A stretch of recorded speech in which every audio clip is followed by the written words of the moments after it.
So that failure did not defeat you. No, there were times when I felt like a loser. I mean, Yeah, yeah, I'm not saying I never felt yeah. like a failure. But don't you feel that we've got to fail in order to succeed? Yeah, I Yeah. feel And I'm going that's to write something that books people, about because it. we don't want to be called a loser, and you get yourself into that period and beat ourselves up, right?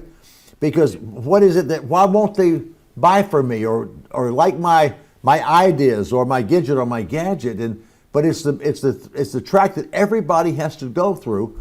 We have to be rejected, rejected, rejected before we have something that works Right. And there's that kind of failure and rejection, which is really, we experience that, I think, in business every every day. day.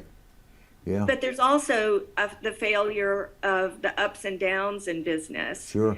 And as an agency, our business is extremely sensitive to the economy and to other outside influences out of our control. And we've had times when the company just basically had a near death experience Yeah, where, we had 120 people and then suddenly we had 19. yeah. And I didn't think we would make it. And those are the sort of failures that I would hope to be able to someday help other people avoid, because that is true suffering. Yeah, but don't you think we all have to go through that? And all the businesses I've started, more Hmm. things I tried didn't work than did work. And Yeah. is that kind of your experience too? Yeah. And today I see my role is just helping other people avoid making all the mistakes that I've Yeah. made. But and that's a good thing, and they can learn from that, and our people listening can learn from that.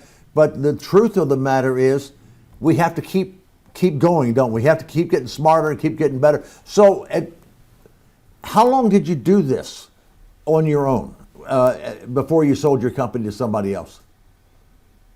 Well, for 35 years, but I wasn't on my own. I built the business Okay.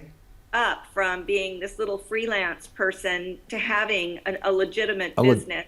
Okay. And then there were so many changes that occurred in our industry. When I first started the business, we didn't have computers, we didn't have FedEx, Yeah. Wow. and we just had to roll with the punch after punch after punch as technology unveiled new challenges every few months for us to deal with. So you had to constantly reinvent yourself. Yes, many And times. you know what? That's such a good lesson for, because so many people have a little success and they think, I've got the answer. And when I've had the answer, I get knocked down again, because you've got to keep searching for a better answer, do you not? You sure do. You have to be ahead of it. And And fewer than 1% of all ad agencies lasts 20 years. We have lasted 35. And I think it is just because of that appetite for change and appetite for looking ahead at what's next and trying to anticipate that. If you get behind the wave just rolls right over you.